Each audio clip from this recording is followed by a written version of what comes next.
Amigos e amigas, é uma alegria poder estar aqui também nesse acampamento de carnaval.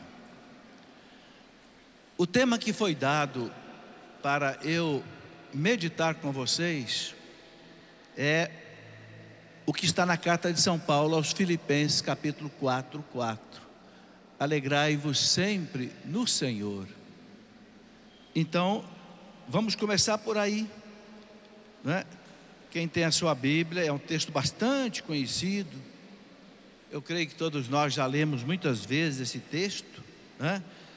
São Paulo diz para os Filipenses: alegrai-vos sempre no Senhor. Repito, ele diz: alegrai-vos. Seja conhecida de todos os homens a vossa bondade. O Senhor está próximo. Que bom, o Senhor está próximo. Não vos inquieteis com nada. Em todas as circunstâncias, apresentai a Deus as vossas preocupações, mediante a oração, as súplicas e a ação de graças. E a paz de Deus, que supera toda inteligência, haverá de guardar os vossos corações e os vossos pensamentos em Cristo Jesus. Que coisa bonita, gente, esse texto, não é? São Paulo completa esse texto, se a gente for com a Bíblia um pouco para frente, na carta aos Tessalonicenses. Na primeira carta aos Tessalonicenses, no capítulo 5, versículo 16, São Paulo completa esse texto dizendo assim: vivei sempre contentes. Será que dá para viver sempre contente? Vivei sempre contentes, orai sem cessar. Ele dá o remédio, né? Ele dá o jeito da gente viver sempre contente. Orai sem cessar. Em todas as circunstâncias dai graças, porque esta é a vosso respeito, a vontade de Deus em Cristo Jesus. Bem, é muito forte ver São Paulo dizer: alegrai-vos, né, no Senhor.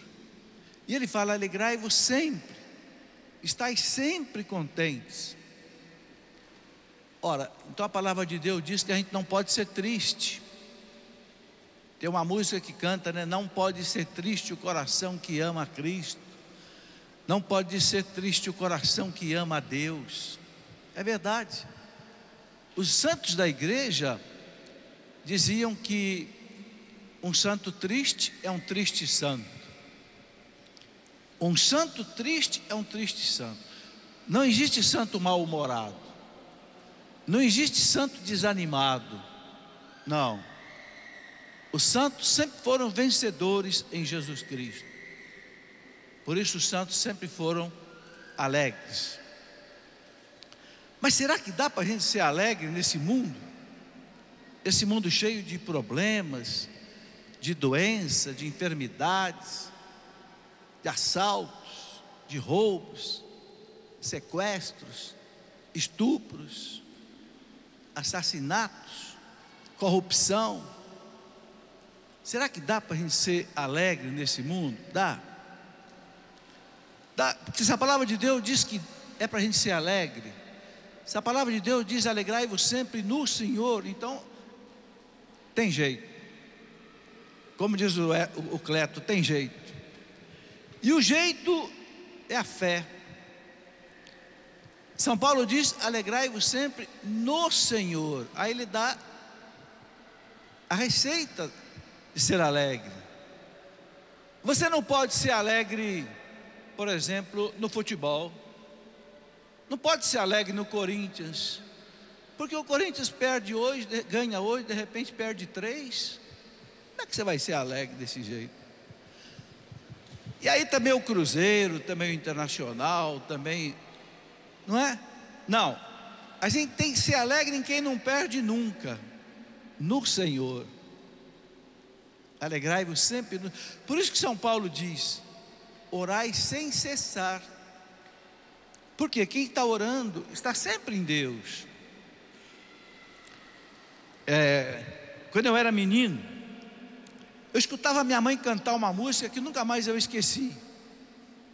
Eu perguntei para os sapos se eles sabem, ele disse que não sabem. Não faz mal.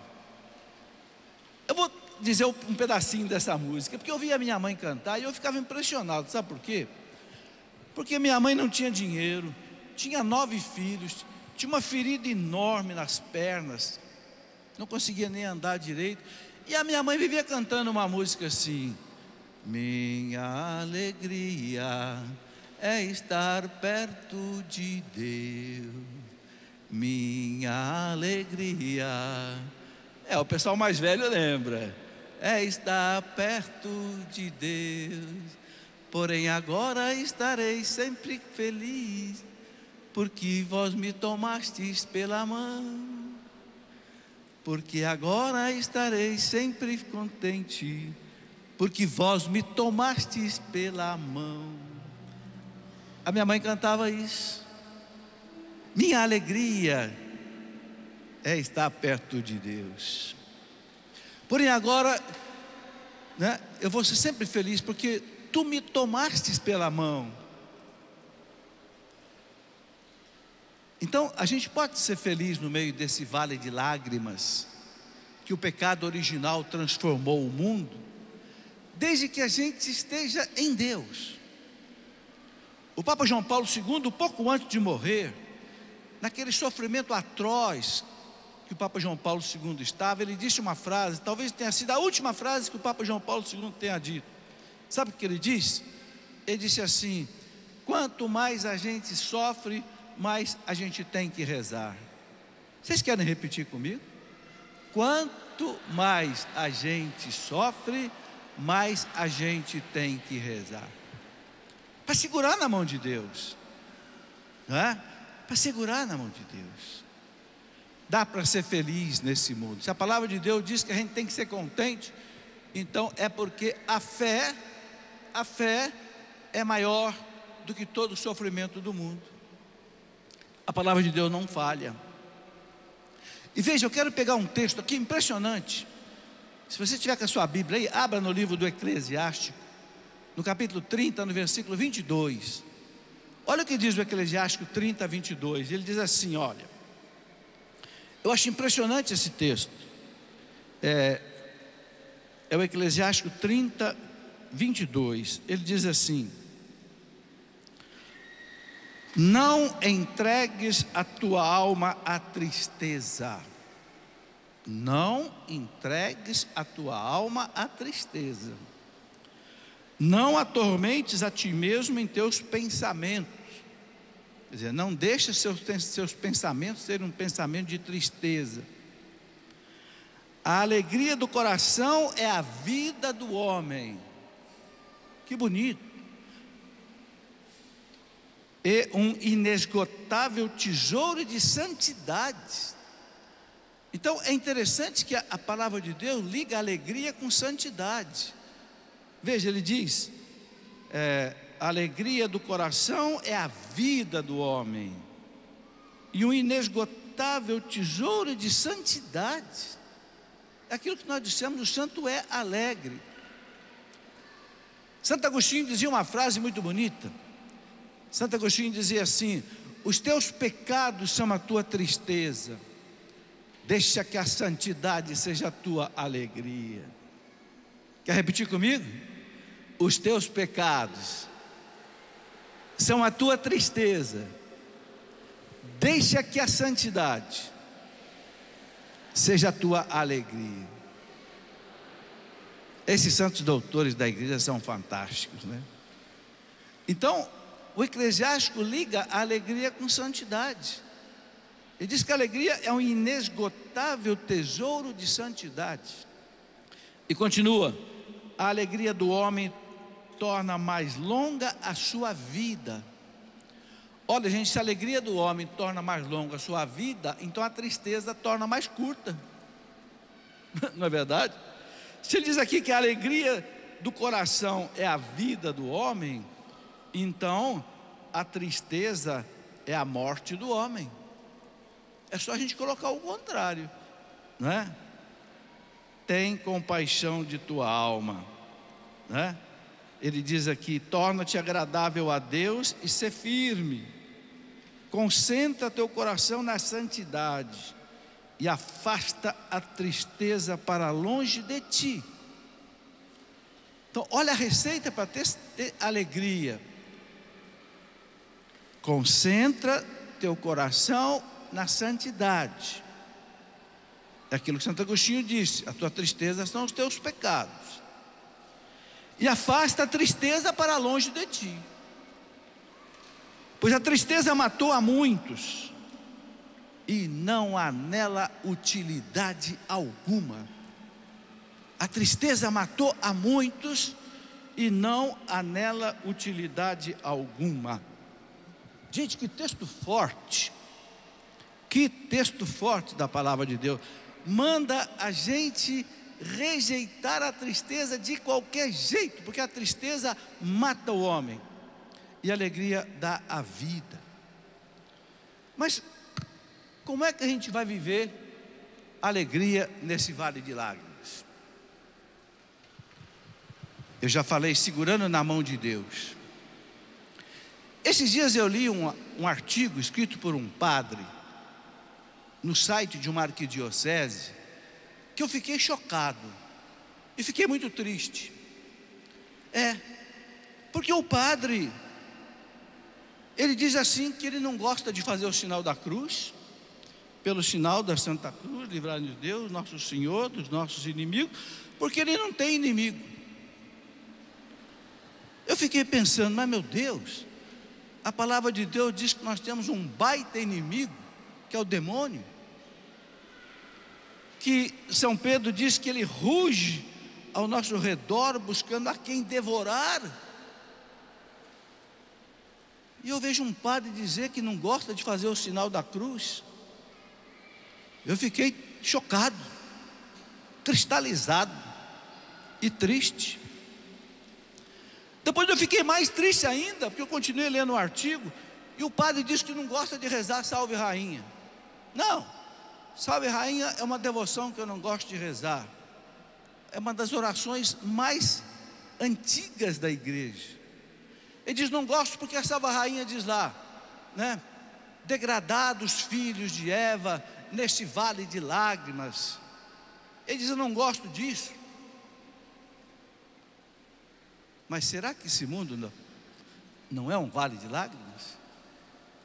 Ora, eu acho que esse padre é muito novo ainda, porque eu que já tenho 64 anos de idade, já derramei muitas lágrimas. Eu já experimentei o vale de lágrimas, acho que você também. Então eu perdi uma irmã com 39 anos, que deixou 4 filhinhas pequenininhas. Meu Deus, como eu chorei. Depois perdi meu pai, como eu chorei. Depois perdi minha mãe, como eu chorei. Depois eu perdi a minha esposa, aí foi um rio de lágrimas. Eu experimentei que esta vida é um vale de lágrimas. Por isso eu gosto de rezar Salve Rainha.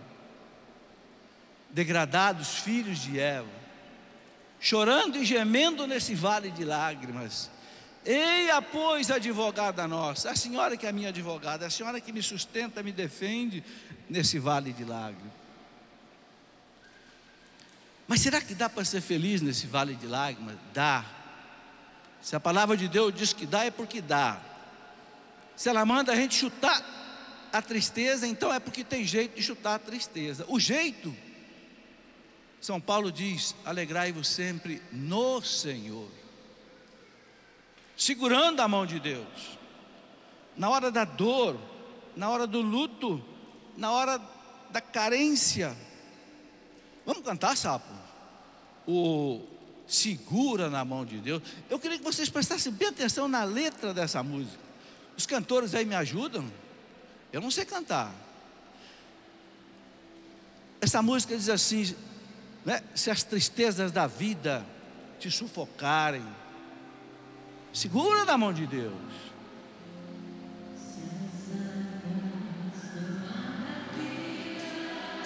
Quiserem te sufocar, segura na mão de Deus e vai se as tristezas desta vida quiserem te sufocar, segura na mão de Deus e vai. Eleve os seus braços. Segura na mão de Deus, segura na mão de Deus. Segura na mão do seu irmão, pois ela te sustentará. Não temas, não temas, segue adiante e não olhes para trás. Segura na mão de Deus e vai. Se a jornada é pesada e te cansas da caminhada, segura na mão de Deus e vai. Orando, jejuando,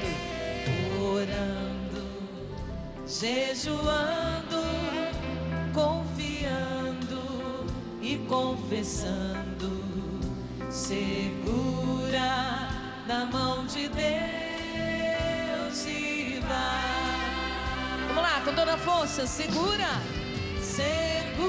na mão de Deus, segura na mão de Deus, pois ela te sustentará. Não temas, segue adiante e não olhes para trás. Segura na mão de Deus e vai. Obrigado, Salete. Obrigado.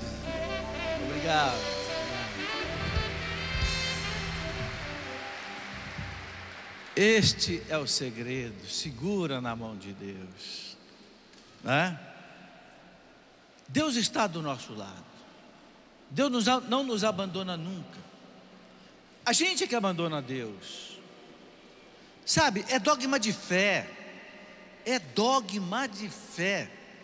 Que desde o nosso batismo a Santíssima Trindade mora no nosso coração, na nossa alma. Não vá buscar Deus lá longe, não. Não, Deus mora no seu coração. Não tem uma música que canta assim: Deus habita no meu coração, Deus habita no meu coração. Deus habita no meu coração, na minha alma. Então você pode encontrar com Deus em qualquer lugar, no silêncio, porque Deus está aqui e agora. Então, gente, se Deus está com a gente não pode ter medo. Agora, uma coisa importante de lembrar é que a alegria é um dom do Espírito Santo. São Paulo, na carta aos Gálatas, no capítulo 5, versículo 22, São Paulo fala dos frutos do Espírito Santo. Ele fala paz, amor, alegria. Alegria é um dom do Espírito Santo, é um dom sobrenatural do Espírito Santo. Ele está além da natureza. Por isso a gente pode ser alegre até nos momentos difíceis da vida. É preciso entender o seguinte: alegria é diferente de prazer. Prazer é uma coisa, alegria é outra. O prazer é a satisfação do corpo.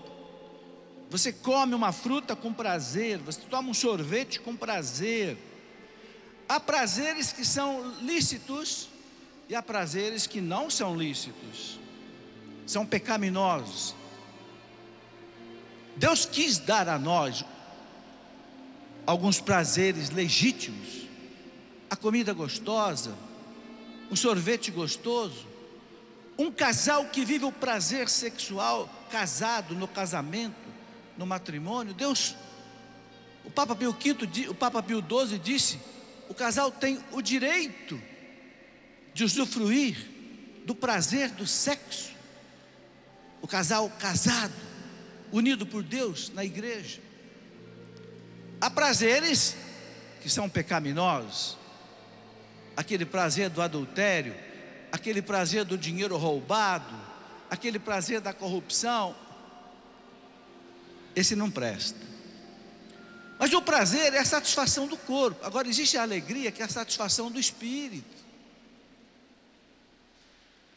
O prazer desordenado, quando ele passa, ele deixa gosto de morte. Mas a alegria, quando passa, deixa sabor de vida, porque é da alma. Por isso que a igreja, na liturgia, a igreja reza assim: que Deus nos ajude a viver por este mundo, caminhando entre as coisas que passam, mas abraçando somente aquelas que não passam.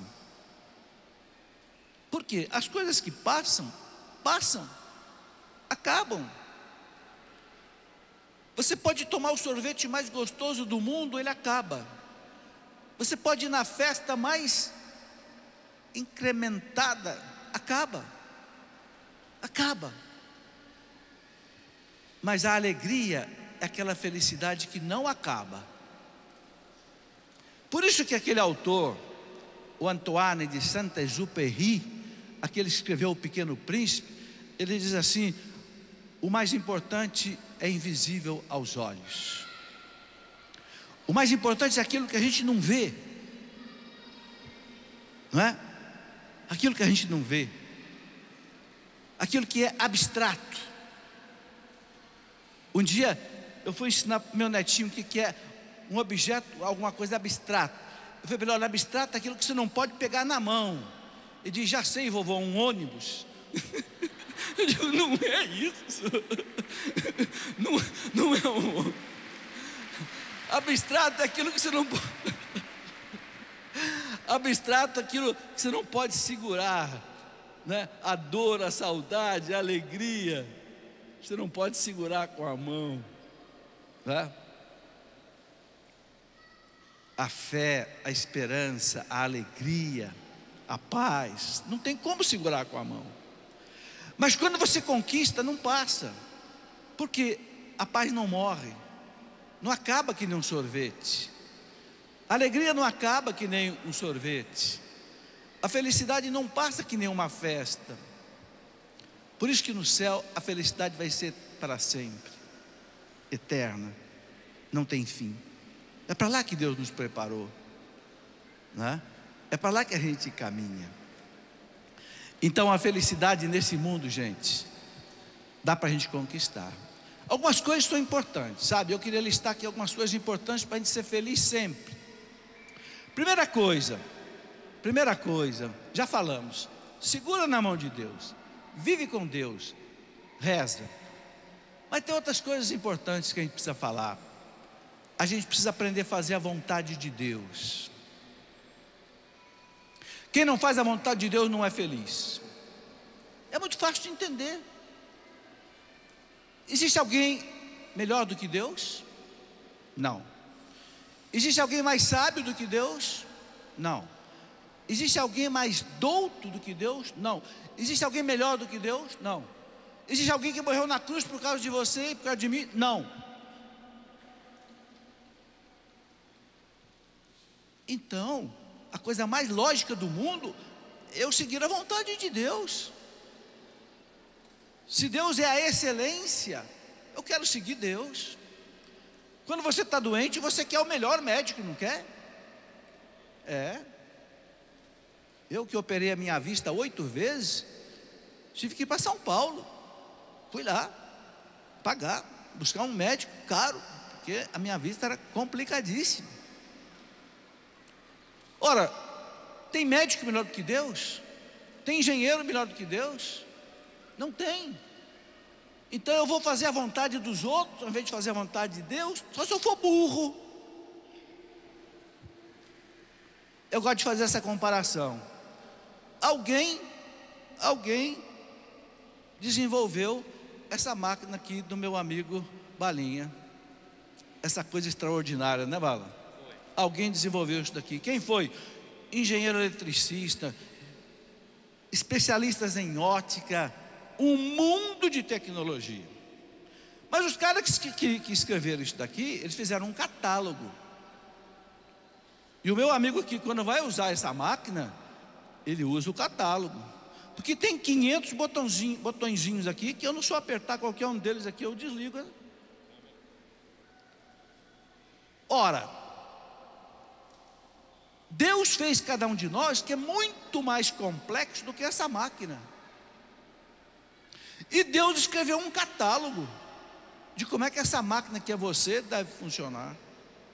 Assim como os engenheiros, os técnicos que fizeram essa máquina aqui escreveram um catálogo. E se o sujeito não obedecer ao catálogo, ele vai queimar a máquina, ou ele não vai fazer a máquina funcionar. Não é verdade? Você é uma máquina de Deus. Esses dias alguém perguntou assim: você gosta de fazer tatuagem? O sujeito respondeu assim: não, a gente não põe um adesivo numa Ferrari. Mas você vale muito mais do que uma Ferrari. Você é muito mais do que uma Ferrari. Você é muito mais do que uma extraordinária máquina dessa aqui. Mas o Criador fez um catálogo. A palavra de Deus é o catálogo da felicidade, de como é que você tem que operar essa máquina aqui, respeitando essas 3 dimensões que Deus colocou nessa máquina: o físico, o emocional e o racional, e além de tudo o espiritual. Essa máquina é complicadíssima. E se eu não for olhar o catálogo do Criador, do engenheiro, do doutor, do mestre que fez essa máquina, eu vou queimar essa máquina. Se o catálogo do teu ventilador diz lá: você tem que ligar esse ventilador em 110 volts, e você diz assim: ah, não, está muito calor, eu vou ligar esse ventilador em 220, que eu quero ver esse ventilador ventilar mais. Ele vai ventilar mais por 30 segundos, depois você vai sentir um cheiro de queimado. Por quê?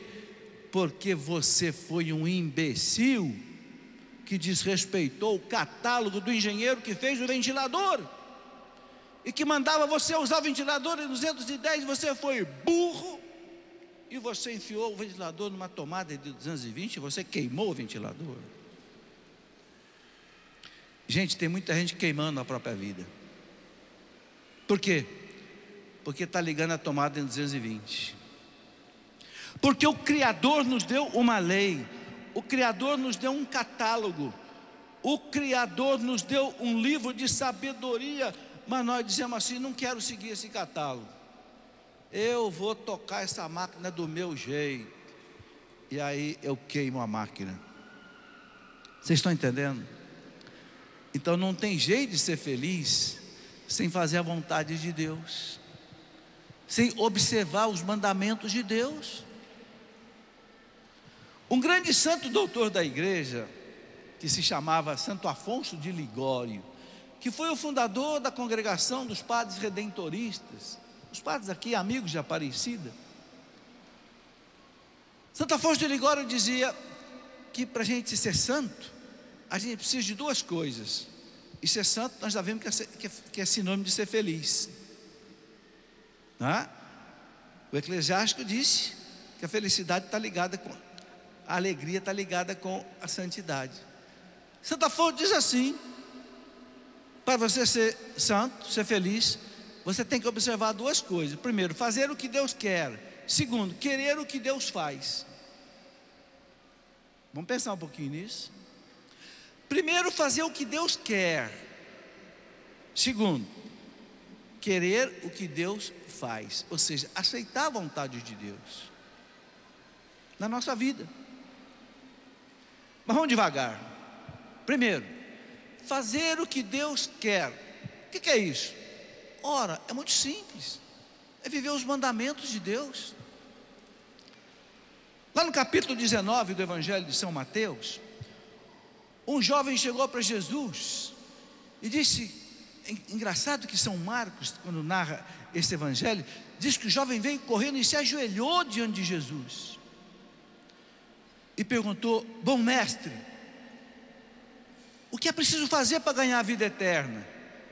Jesus disse: por que você me chama de bom? Bom é só o Pai. Não é que Jesus quis dizer que ele não era bom, né? Ali ele falava como homem. Mas ele disse para os jovens: viva os mandamentos. Você quer a vida eterna? E os jovens perguntou: quais? Ele disse: não mate, não roube, não adultere. Citou os 10 mandamentos. Honra teu pai e tua mãe. Essa passagem é importantíssima. Por quê? Porque Jesus pegou os 10 mandamentos que estavam lá no Antigo Testamento e ele trouxe para o Novo Testamento e deixou os novos mandamentos valendo para sempre. Se tornaram perenes. Pronto, Jesus não ia falar mais nada para ele. Viva os mandamentos. Depois o jovem disse assim: mas Senhor, isso eu já estou vivendo desde a minha juventude. Jesus disse: então você quer mais? Então você quer ser perfeito? Bom, se você quer ser perfeito, então você vai, vende tudo. Era um jovem rico, dá para os pobres e me segue. E você então vai ser feliz. Aí já não é mais mandamento, aí já é conselho evangélico. Mandamento é para todo mundo. Conselho evangélico, seguir Jesus como um sacerdote, como um consagrado, aí já é para quem quer, para quem tem vocação, aí já é conselho evangélico.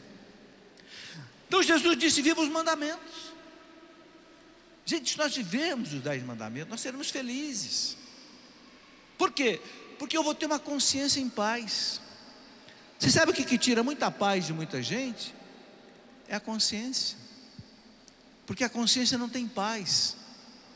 Existe uma vozinha dentro de nós que diz assim: evite o mal, faça o bem.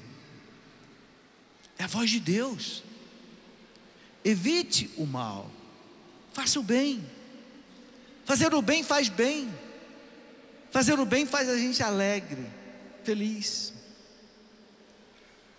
Os antigos diziam: fazer o bem sem olhar a quem. Fazer o bem sem olhar a quem. São Paulo diz: faça o bem até para os seus inimigos. Jesus disse: amai os vossos inimigos, orai por aqueles que vos perseguem, abençoai aqueles que vos amaldiçoam. O cristianismo é essa religião revolucionária que manda amar até o inimigo. O nosso mestre morreu na cruz perdoando os seus algozes, e por isso aquele centurião romano se converteu. Aquele centurião romano, quando viu o céu abalado na morte de Cristo, aquele centurião olhou para a cruz de Cristo e disse: este é verdadeiramente o Filho de Deus. Aquele pagão, aquele oficial romano. Por quê? São Paulo explica: quando você perdoa o seu inimigo, você amontoa carvões em brasa sobre a sua cabeça. Está lá na carta aos Romanos, capítulo 12. Isso quer dizer o quê? Você derrete o coração endurecido dele. E aos pés da cruz teve um outro que se converteu. Não foi só o centurião, foi também um soldado. Vocês já viram falar no São Longuinho? Existiu, não é lenda não. Quem era o São Longuinho? Era aquele soldado que atravessou o coração de Cristo com a lança. Por que ficou o nome de Longuinho? Porque vem de longus, que quer dizer o quê? Lança. Lança em latim é longus. E como foi ele que com a lança perfurou o coração de Cristo e se converteu.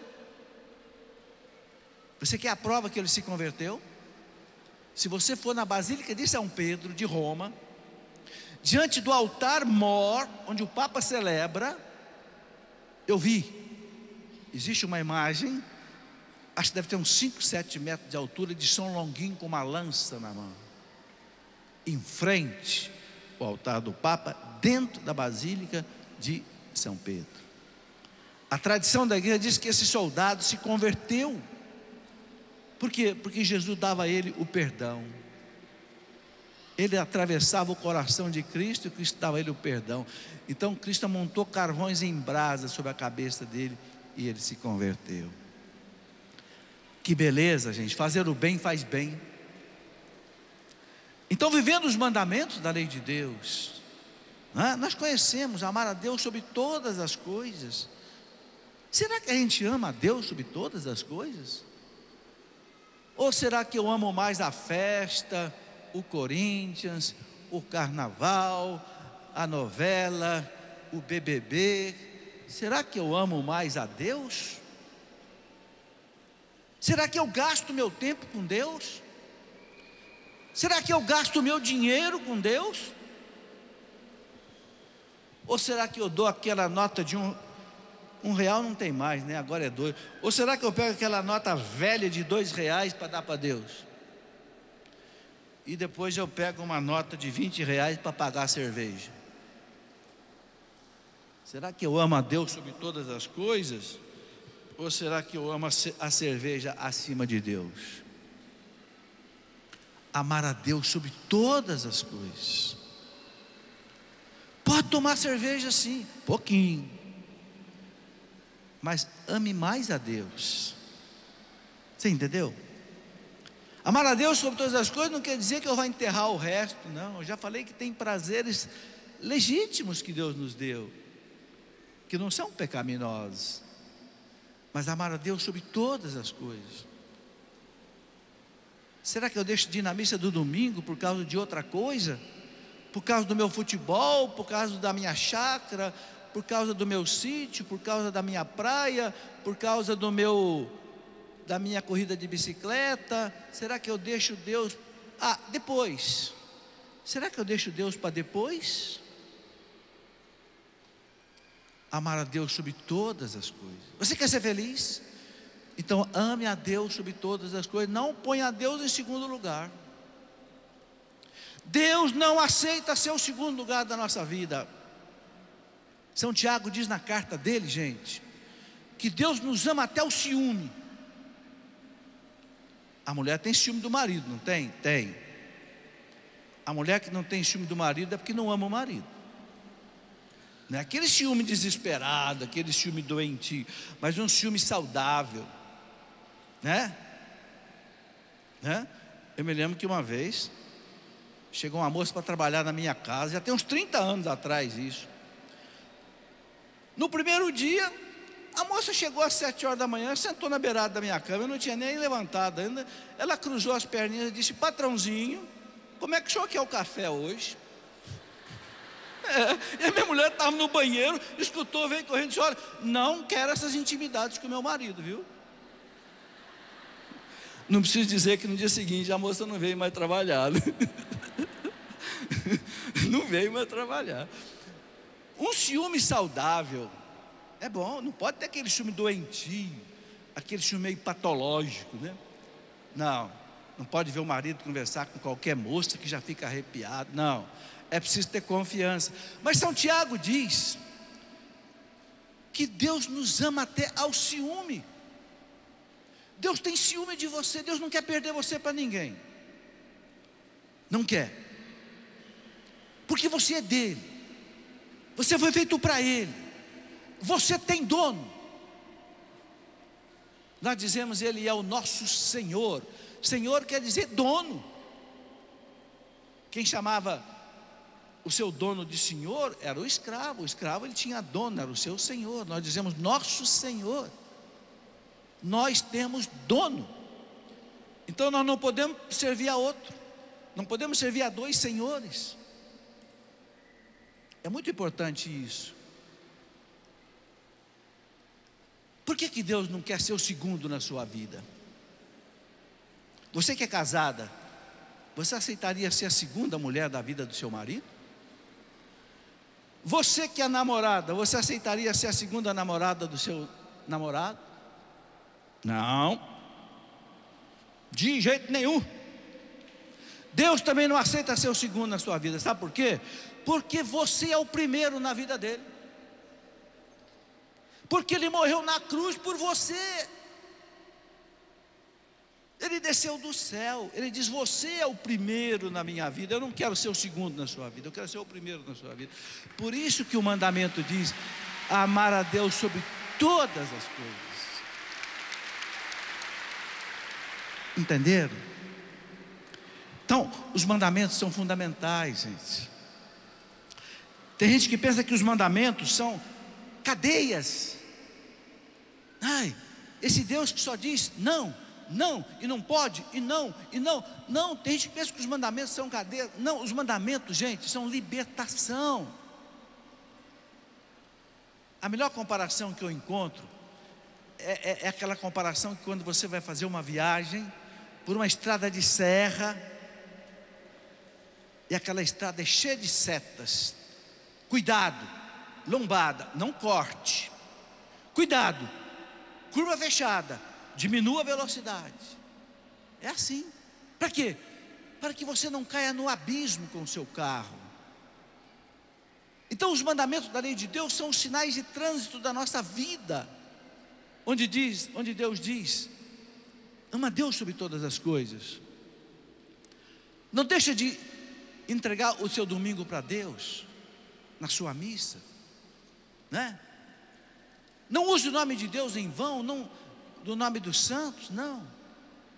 Honra teu pai e a tua mãe, porque Deus te deu a vida através do seu pai e da sua mãe. Deus quer te dar a bênção através do seu pai e da sua mãe. Então honra teu pai e a tua mãe. Não joga teu pai velho no asilo, não, na solidão, na tristeza, não. Honra teu pai e a tua mãe. Não mate, não matar. E não matar não é só não tirar a vida do outro, não. É também não explorar o outro.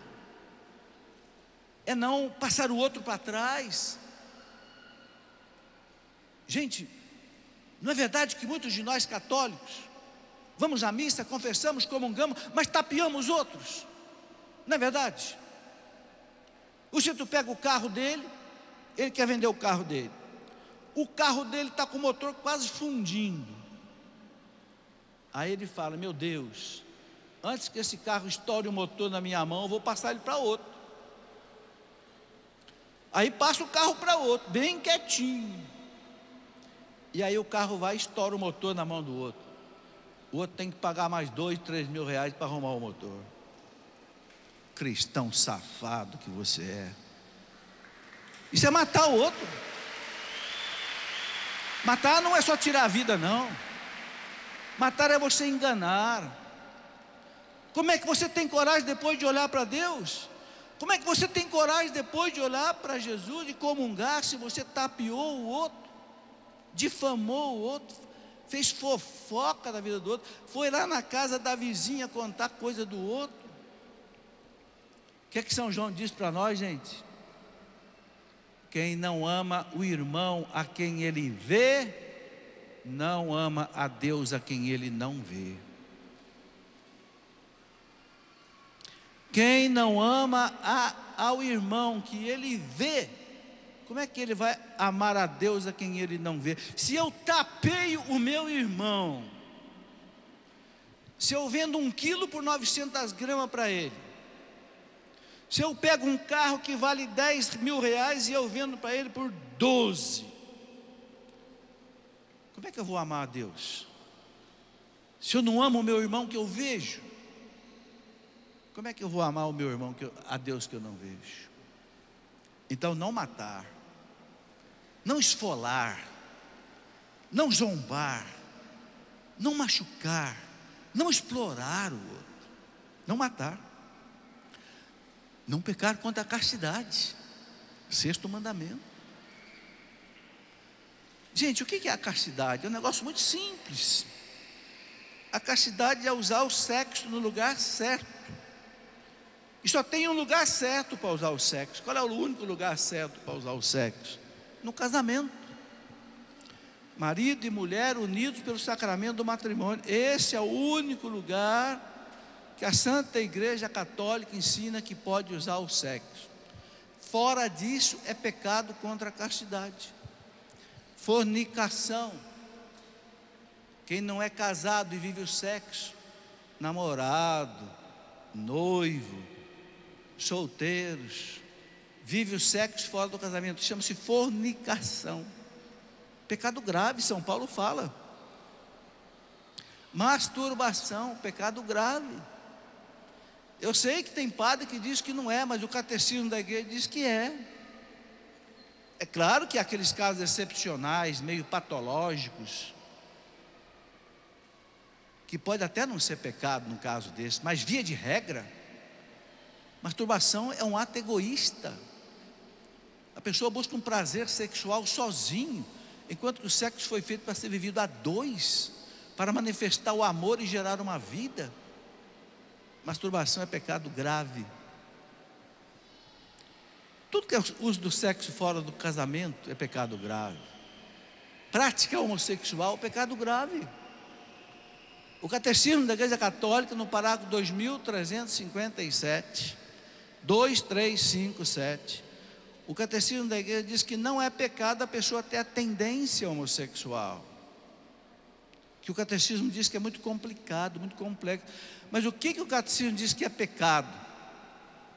Transar com uma pessoa do mesmo sexo. Aí o Catecismo pega pesado. Aí o Catecismo chama de depravação grave. Não sei o que estou falando não, viu? Se você quiser, pega o Catecismo lá, parágrafo 2357, diz assim: não é pecado ter a tendência homossexual, mas é pecado grave a prática homossexual. Ok? É a nossa fé, é a nossa moral. Nós não podemos deixar de dizer isso. Não pecar contra a castidade, o 6º mandamento é esse. O 7º mandamento, não roubar, né? Não roubar. Não enfiar a mão no dinheiro da prefeitura. Não enfiar a mão no dinheiro do Estado, a corrupção. Não querer cobrar propina para fazer um negócio. Gente, o nosso Brasil, então, a corrupção é institucionalizada. Eu era diretor do campus da USP aqui em Lorena uma vez, já faz mais de 20 anos. E eu queria construir um ginásio de esportes na faculdade, a Faculdade de Engenharia de Lorena. Hoje é um campus da USP. Hoje tem 7 cursos. Mas há uns 30 anos atrás eu queria construir um ginásio de esporte que nós não tínhamos, um poliesportivo. Aí eu fui, há 30 anos atrás, em Brasília, buscar dinheiro no Ministério da Educação e Cultura. Levei um projeto, paguei um projeto caro e consegui o dinheiro. Quando foi para assinar, o cara disse para mim assim: ó, só tem uma coisa, 3% desse dinheiro tem que ficar aqui comigo em Brasília. Eu disse: por quê? Ah, não posso falar. Você não pode falar? Então eu não quero o seu dinheiro, porque para o inferno eu não quero ir. A faculdade ficou sem o ginásio de esporte, mas eu não aceitei dar propina, eu não aceitei dar suborno com um funcionário do Estado que queria arrancar de mim 3% de um valor de milhões de reais na época. Aqui, ó, eu tenho uma alma para cuidar, eu não quero ir para o inferno. O 7º mandamento diz: não roubar.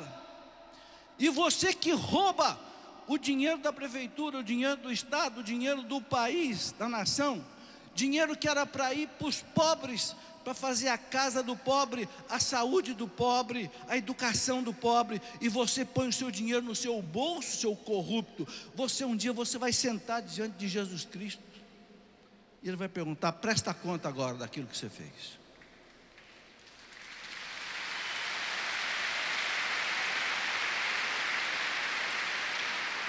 Gente, não é possível o 7º mandamento ser tão violado no Brasil, o não roubar. Nós pegamos o mandamento da lei de Deus e rasgamos, pisamos e depois jogamos no fogo, porque tudo que você faz nesse Brasil, você tem que molhar a mão de alguém. Não é possível um país desse ir para frente. Não é possível esse Brasil virar um gigante. Não é assim lá fora, gente.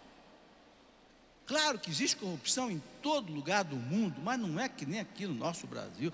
Nós cristãos, nós temos que começar a quebrar isso.